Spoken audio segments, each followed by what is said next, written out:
Well, they said they would protect your open spaces, but it doesn't look like that's going to happen. It's time for some straight talk, McLendon-Chisholm. I'm Bunker Bob Steinhagen, and this is The Bunker Bob Show.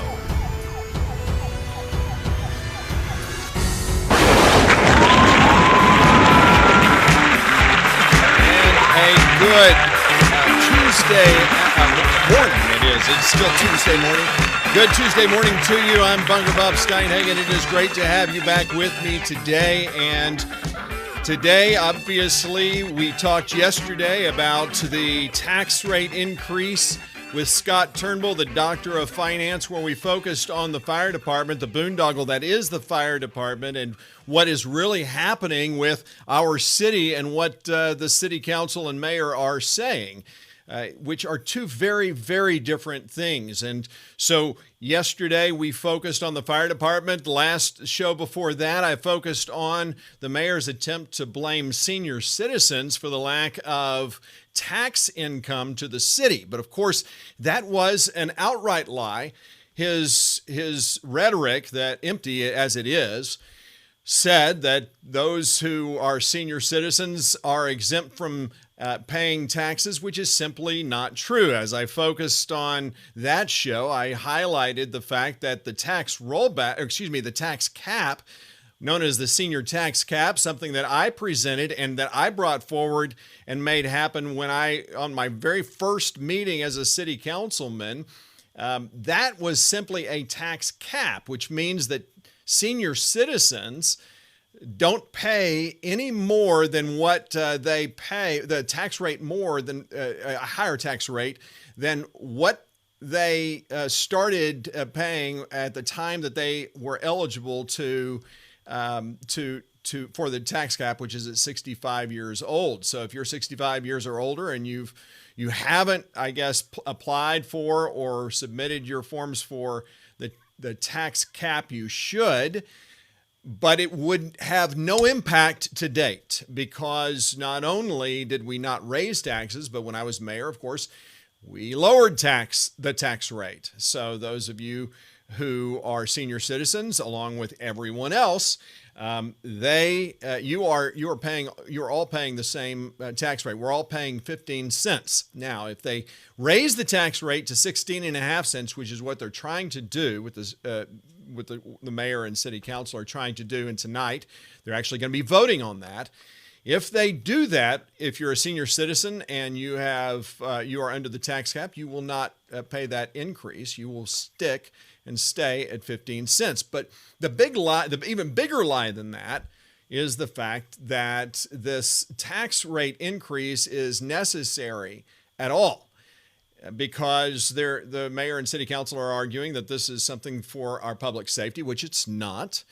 They are abandoning debt payback, which is why the rollback rate is actually at 12 cents, where the rollback rate should be at 15 cents at least, or more, if they were committed as I was, as Scott Turnbull, Adrian Balcom, Jim Herron, Wayne Orchard, Sim Woodham, as all of us conservatives were, so that we could pay off the City Hall debt, that 5,000 square foot facility that cost citizens $2.125 million. That's right, a 5,000 square foot facility. So that's where we've come from. That's where we brought you to today. And what I find fascinating is that the city council is trying to, if you will, boil the proverbial frog.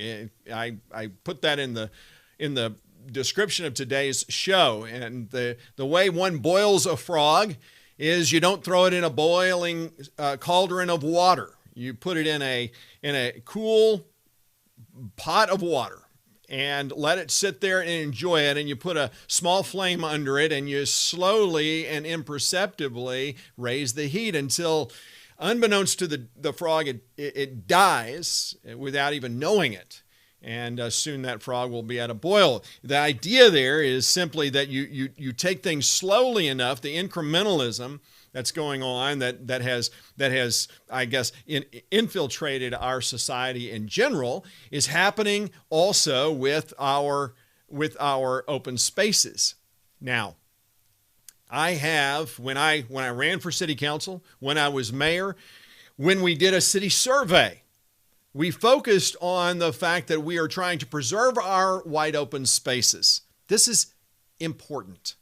But of course, before I got into office, former Mayor Mike Donegan, council members Steve Hatfield, Jack Pullen, Bev Stibbins, and Jerry Moss, all voted in contradiction to the citizens of McLendon-Chisholm. It was on May the 25th, I think it was, May the 29th, excuse me, of 2007, that the then city council, led by former mayor Mike Donegan, the man that I like to call Father Michael O'Donegan, the same Father O'Donegan that I've shown you time and again, him coming to city council, quoting from the King James Version of the Bible what a liar is, only to find out that he wasn't quoting from the King James Version of the Bible, he was quoting from Webster's version of the dictionary. How's that for irony?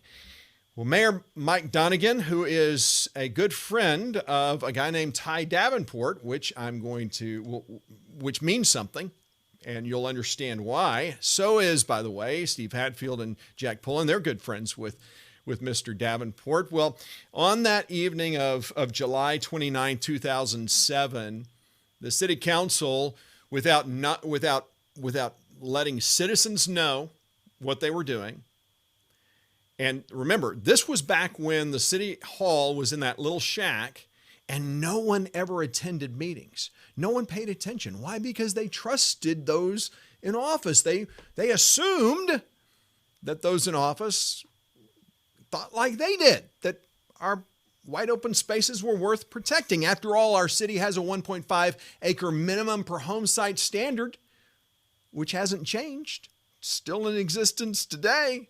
1.5 acre minimum per home site. And think about what that means. And I have said this time and again when I did my State of the City address. I talked about how important it was for our city not to be another homogenized mess that looks like every other city, that we can be unique. Think about the value of our homes, the value of our city. If we held to the 1.5 acre minimum per home site standard, we would be the only city around that did that. Now, of course, we've already got Sonoma Verde. On that night, in May 29th of 2007, on that night, the city council actually passed two major developments, the only two major developments in the city's history. When I talk about major developments, I mean developments that we're talking about thousands of homes. The first thing they approved, well, actually it was the second thing that they approved, but one of the two developments they approved was Sonoma Verde. That, of course, is putting 1,095 single-family home sites on 548 total acres on the same night. Now, here's what's important about that. For Sonoma Verde, the property owners that surround the property that's going to be developed, by law, the city has to notify by mail all of those who live within 200 feet of that development. So there were property owners all around the Sonoma Verde development that got those notices. And guess what? They showed up at city council meeting and said, "Don't you dare do this." In fact, there was not one citizen that stood up in favor of it. Not one. So by the way, if people tell you that that people stood up in favor of it, ask them to show you the meeting minutes. I'll post those for you so that you can see for yourself. Not one citizen stood up. But unlike Sonoma Verde, because of where it was located, no citizens got notice. No citizen who lives in McLean-Chisholm, no citizen got notice about the Triple Creek development, the proposed Triple Creek Ranch development. Now, Triple Creek Ranch, that is putting 1,867 single-family homes on 1,583 acres. So, because no citizen that lived, that had a home in McLendon-Chisholm, because no citizen was living around within 200 feet of the Triple Creek development, guess what? No one got notices. Those who got notices were landowners primarily, because that's pretty much all it was. It was blank land. And you know, if you're a landowner and you're investing, well, that sounds good. It's a good thing, right? But for citizens who care about our open spaces, that was a true betrayal. I find it was fascinating to me when I was running for city council. Mike Donegan created a political action committee called Citizens for McLendon-Chisholm, and in that, and with that, he sent out mailings, and one of those mailings highlighted the fact that I was lying about Triple Creek development. That there were two things about it. The first thing is that it averaged to about an acre, about 1 acre per lot. That's the average, which it doesn't. And I hate to even say this. I'm an Aggie, and I love being an Aggie, because anytime I say something stupid, I can just say, well, I'm an Aggie.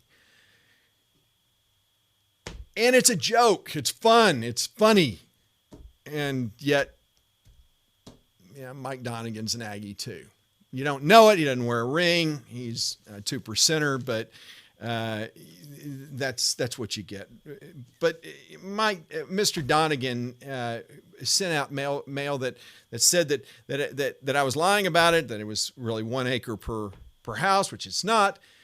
He can't do that math, I guess. The other thing is, because we're talking about 1,867 homes on 1,583 acres.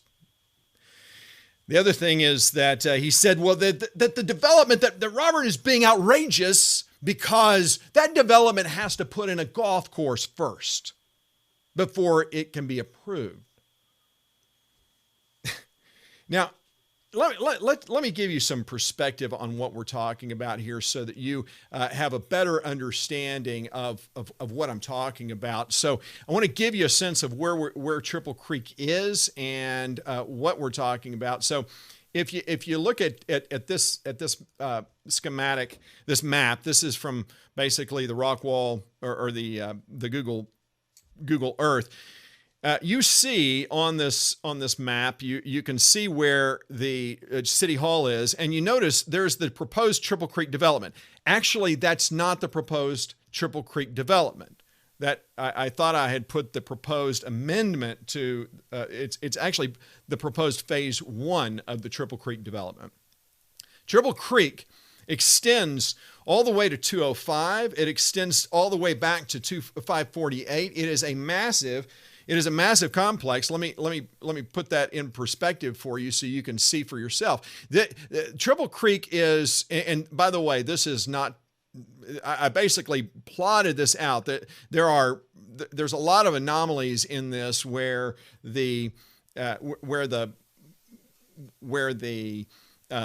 development is actually located, but it goes all the way back for this purpose. And the reason I'm putting this up there is because I wanted to help you understand the size, the sheer size of this development, that it goes from 550 all the way to 548, all the way over to 205 205.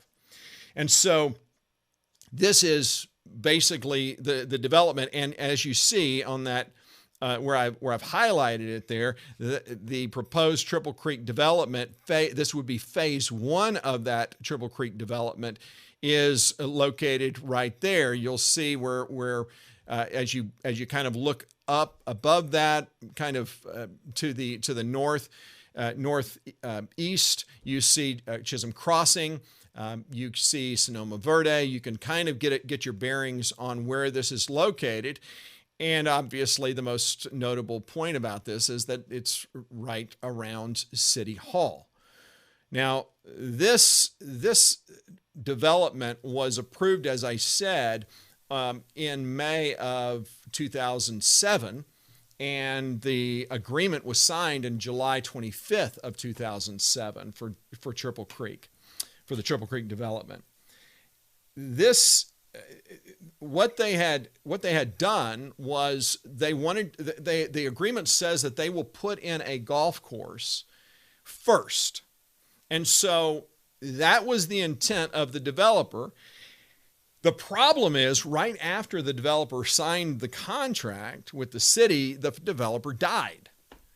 And basically so did the development agreement as well, because there's a fundamental, principled, irrefutable fact about this kind of effort, putting a golf course in, and that is that golf courses are a money loser. Developers have learned their lesson. Very few put golf courses in anymore. But more importantly, now that you have the Heath Golf and Yacht Club, putting a golf course here would be an absolute act of stupidity. There's no developer on the planet that would ever be dumb enough to do it. So you've got this development agreement, and this development agreement was held or created by Ty Davenport. So I talked about Ty Davenport earlier, and I said that he's good friends with the mayor, Mike Donegan, and Steve Hatfield and Jack Pullen. They're all good friends. McLendon-Chisholm is a true good old boy network type of town. And those of us who come in and bring conservatism to the community are shunned and vilified, demonized, as you've seen in the last two elections. So Mr. Davenport has a problem. He's got this development agreement, but there's not a developer on the planet that's willing to do it with if they have to put in a golf course. So when I was running for office, to keep my office as mayor, it was interesting because David Day who was running for city council. He was running because Sim Woodham was not going to run again. David Day was running against Lorna Kippett, and he was at City Hall, and he ran into Davenport's daughter, who happened to have at her side developers, and they were talking about all that they could do around the City Hall property. So that was 2 years ago. You see, Davenport had a problem, and his problem is me. His problem is Wayne Orchard, Adrian Balcom, Scott Turnbull, Sim Woodham, Jim Herron. You see, we were all committed to protecting our wide open spaces.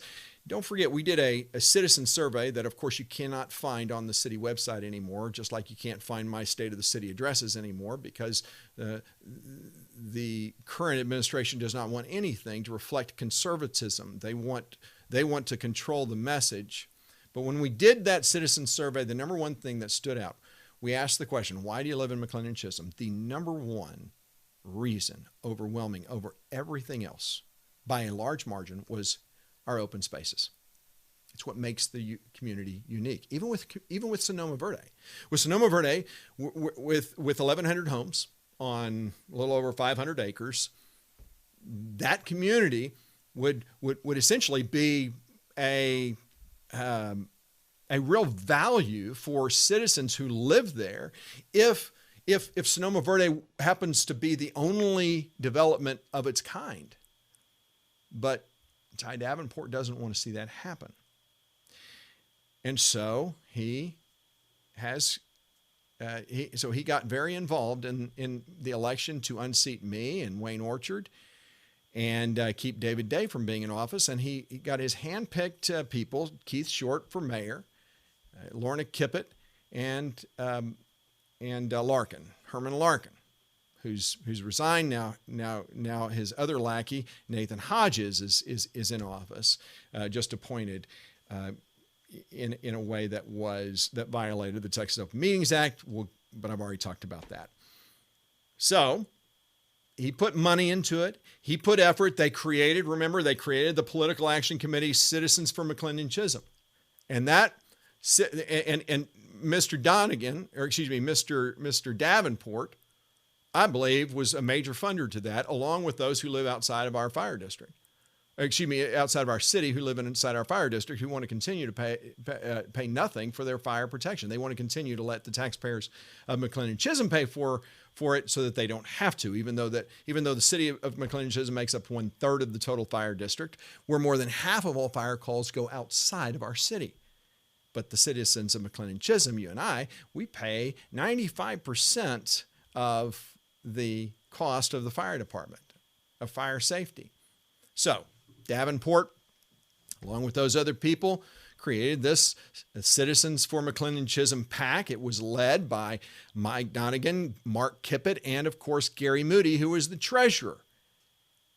Now, can I say empirically that Mr. Davenport funded the PAC? No, I can't. The reason why is because that political action committee has still to date never filed a financial disclosure statement in violation of Texas law, which is why that PAC is being fined thousands of dollars because of it. So, Mr. Donegan has a lot riding on. Mr. Davenport has a lot riding on it, and I assume Mr. Donegan does too. By the way, just to be clear, when I talk about corrupt, Mr. Donegan and all of those on city council that voted for it, when I talk about them being corrupt, listen, I don't know exactly how much Mr. Davenport paid them. So I can't tell you how much it took for him to buy their votes to approve the Triple Creek development. I don't have those figures, and of course they're not talking. So when his developer died, and when the golf course went awry, and he can't find any other developer, as I said when I was mayor, we are not going to make any amendments to this development agreement. The only way to move Triple Creek forward would be to amend the development agreement, which is what is on the agenda tonight. It's the last thing on the agenda, boiling a frog. Instead of doing the entire development, instead of trying to get the entire Triple Creek development approved, an amended development, the 1,867 homes, instead of doing that, they're going to start small, relatively speaking. So how small is this that this schematic is showing us? Well, that is what they're saying is the city staff report states that this will include 350 single-family homes. However, the schematic that you're looking at here only shows 327, which to me means that if the city council were to approve this, well, then the developers could basically then swap out some of what they're claiming are going to be larger lots. They could just swap them out for some more smaller lots, because it makes sense, right? That the more homes you can build in a development, the more lucrative it is. So if you can only sell a few lots, it's a lot less profitable for you as a developer. And so the smaller lots is where it's at for developers today, and so which is why they're driving so hard to the hoop. And so when you look at this, there's 145 acres. I see 100. It's actually 144 acres. There is actually 327 lots that you're looking at on there. The other interesting thing to note here is that the lot sizes, what they're saying is that there are going to be 142 60 foot by 120 foot lots on there, 142 of them.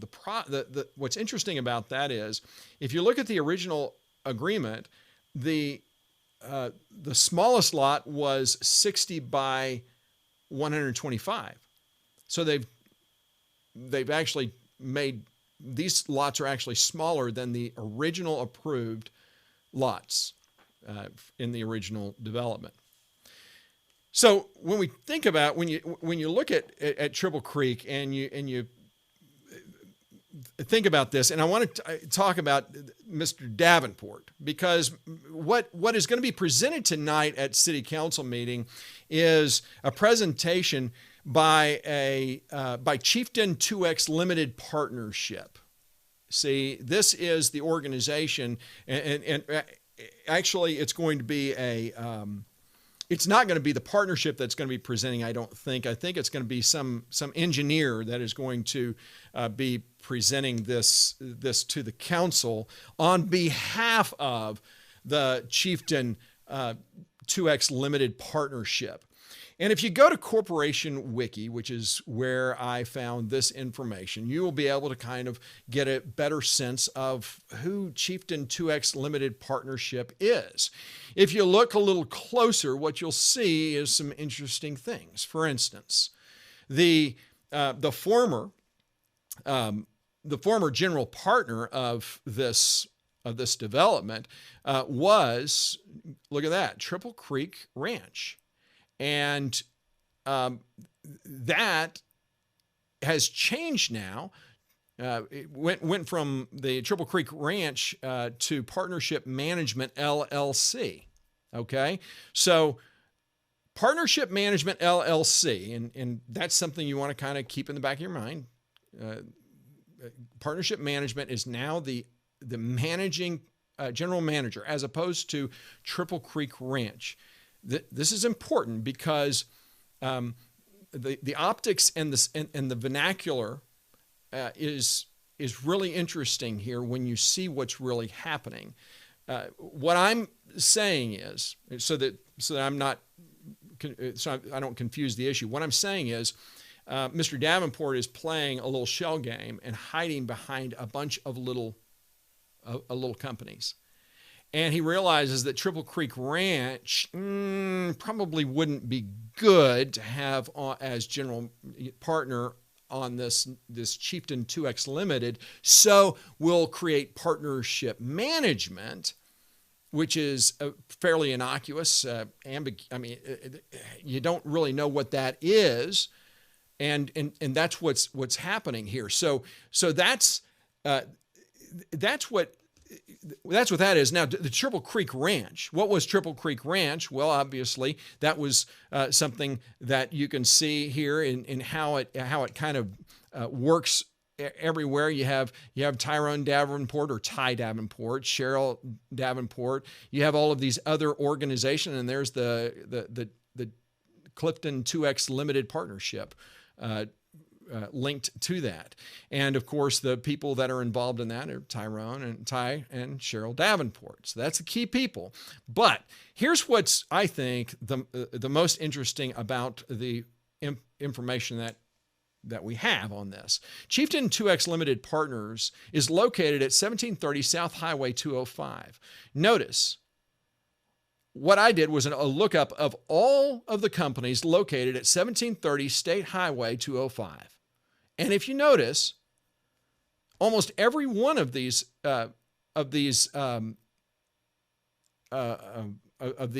companies are affiliated with Ty Davenport. It looks like I duplicated a slide there. I missed the second slide, but the second slide would show more Davenport relationship with the developer. This is a shell game, nothing more, nothing less than a shell game. And Mr. Davenport is kind of boiling the frog, hoping that no one's going to take notice. Just like when they approved this Triple Creek development to begin with, no one was paying attention, and no one was the wiser when he got it approved, and people couldn't really do a thing about it. So when you look at the schematic, I wanted to show you a couple of points that highlight a couple of things on this. First, you see that there are two outlet points. This is something that when I was showing Scott Turnbull yesterday, we were looking at it, and he highlighted those 2 points. Well, obviously those two outlets, that is going to go to the second phase of this Triple Creek development. They're going to do it in small phases as opposed to one big chunk.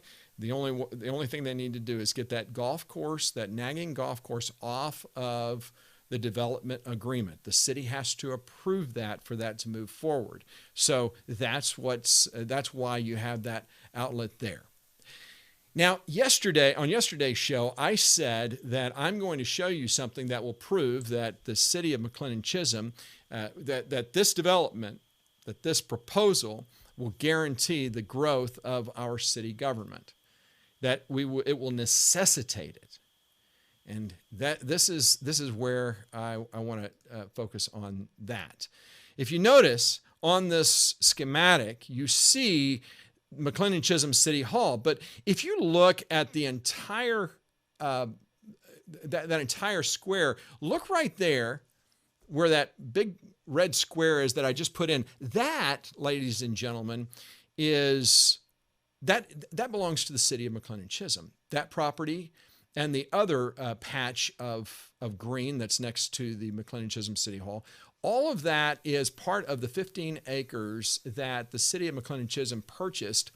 And if you don't know the story behind that, very quickly, this was very controversial when Mayor Gary Moody led the city council to purchase 15 acres. Of course, thankfully, Gary Lovell had his senses back then, and he said, the city doesn't need 15 acres. We would never use 15 acres. We're a city of 1,500. Well, at that time, we were less than 1,000 people, and even at our maximum growth, we're not going to be hitting far over 10,000 people. What would we need that much land for? He said, I'll concede and buy to 5 acres of land. And here's the other point. Here's an important thing that I'm not highlighting, is that, you see, as part of the Triple Creek Development Agreement, when they made the agreement, Mr. Davenport said, I'll give the city some property for its city hall. What he ended up doing was giving the city 2 acres and then said, I'll sell the city more acres alongside it if the city wants it for $20,000 an acre.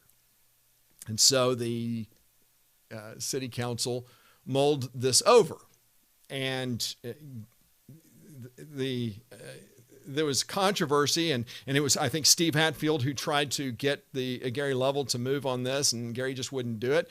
And so they all compromised and said, okay, we'll buy 5 acres, an additional 3 acres, because they had 2, an additional 3 acres, total of 5 acres. Should be sufficient for the city. And if you look at outside of that big red box, right next to City Hall on this side of 550, on the same side of 550, that's about 5 acres right there, which would be more than enough room to put a fire department in, and pretty much all you would, or a fire station in, pretty much all you need. So that was decided months later when Gary Lovell and had announced that he was going to go on vacation. And the other city councilman who also opposed and I forget who it is, who also opposed the 15 acre, buying 13 acres, instead urged the compromise to 5. When Gary Lovell and that other member of council, Gary announced that he and his family were going to Mount Rushmore. I remember this so vividly. That it was Mount Rushmore, because he talked about to the council he was going to be gone.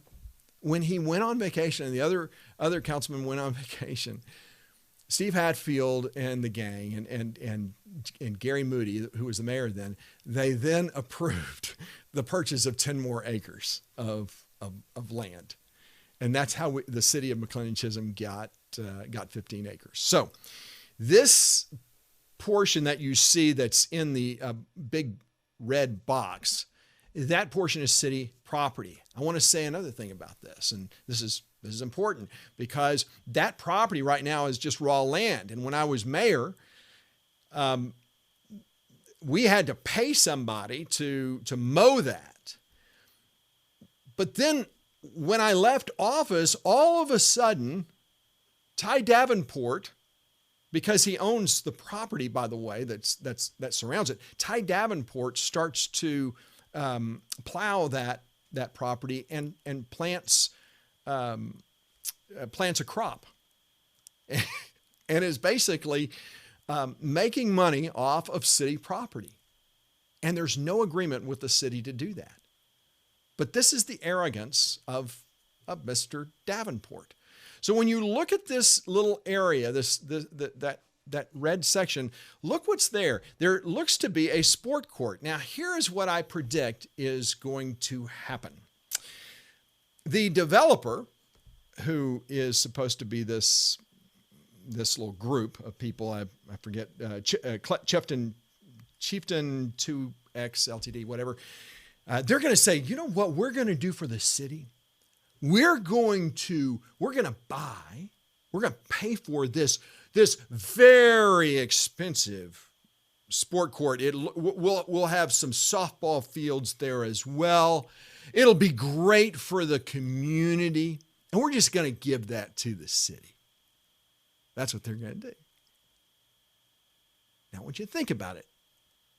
What does that mean to the city?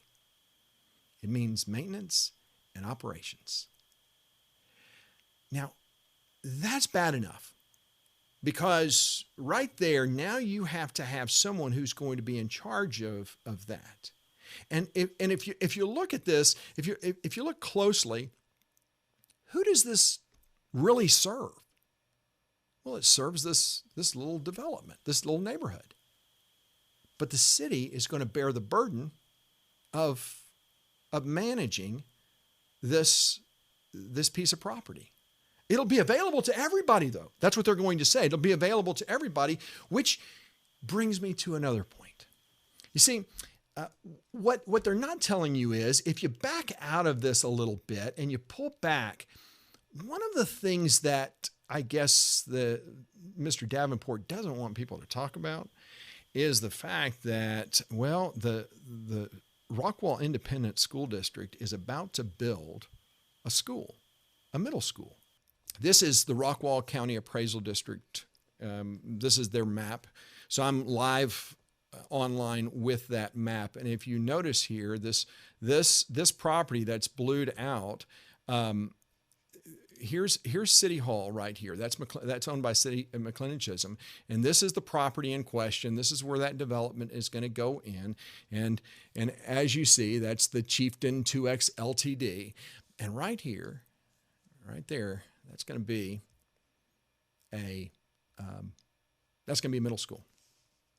So what happens is when a school when a school goes in, it's owned by a Rockwall Independent School District. Well, who is paying for that? You are, and I am. In fact, the bulk of your taxes go to the school district, and so you have a right to use those facilities, to use the ball fields and things that they will be putting in for that. If there's tennis courts, I find it funny that people pay for to go to the tennis club when you have some amazing courts right here in our community that you're, as a citizen of McLendon-Chisholm, you're a taxpayer, you get to use that. So do you understand what's happening here? They're creating this ruse that makes it appear as though they're being very kind and benevolent to the city of McLendon-Chisholm, when in fact what they're doing is just smoke and mirrors, and putting an added burden on the city of McLendon-Chisholm that really the city doesn't need. We don't need parks and recreation. We are a very small, by landmass, a very small community. And most people live on 1.5 acres. We have our own park in our backyard. And the communities that do need parks, like Sonoma Verde, they are putting in parks. Sonoma Verde they're putting in an elementary school in the Sonoma Verde development. Folks, as I've said before, and I will continue and I continue to say again, when you look at what the reality is, where the school is going in, and what the developers are trying to put over on us, it really should anger everyone. Now, I have created basically a schematic. it looks like this. And I've given a lot of the information that I've talked about right on this. I've written it out. I've talked about on here. I talk about what's being proposed. I talk about the partnership that owns the property and the fact that this is really Ty Davenport. I highlight the other some of the other companies that reside at the same address, and all of which are affiliated with Tyrone Ty Davenport. I also give you the background of how this Triple Creek development on the same night, May 29th, came into being in the first place. And this information, I think, is key to helping you understand what's happening in our community. So I'll post this on this YouTube site so you can look at it yourself. But bottom line, folks, if you're not going to if you want to stop this, you need to go to the city council meeting tonight, and you need to speak at citizen comments. If you can't make it, you need to email the members of city council and the mayor. The problem is, I'm just going to tell you, every one of the members of city council that was elected these last two elections are basically funded by Mr. Davenport. So this idea that these council members are wanting to protect our open spaces, I think, is an outright a sham, and something that we need to be aware of, and something that we need to do about. So the only way to stop this is by putting public pressure on them. And so I encourage you to go to city council meeting tonight, talk during citizen comments about this, and then when the public hearing comes up, where they're going to be talking about the tax rate, speak out against that. This city council should go back to the way we were doing it. They can still do this. They can still budget to put that 15 cents, to put the bulk of the tax rate into debt reduction, and they need to start charging those who are in our unincorporated area for fire protection every time they use our service, rather than giving it to them for free. Until they do that, they have no right to raise our taxes, and they have no right to demand that we follow their lead. If they approve the 16.5 tax rate, I will tell you that it is very likely that a tax rollback petition will go out so that it can be on next May's election ballot, and so that you can actually have a voice. So I hope to see you tonight. I hope I can be there tonight. I'm going to do my best to be there tonight. But regardless, I ask that you get your friends and neighbors involved. Let them know what's going on. Pass on this show, and don't forget to subscribe to this channel, because it's the best way to stay involved and to know what's going on. So we will see you hopefully Thursday. And until then, you have a great day. Bye-bye.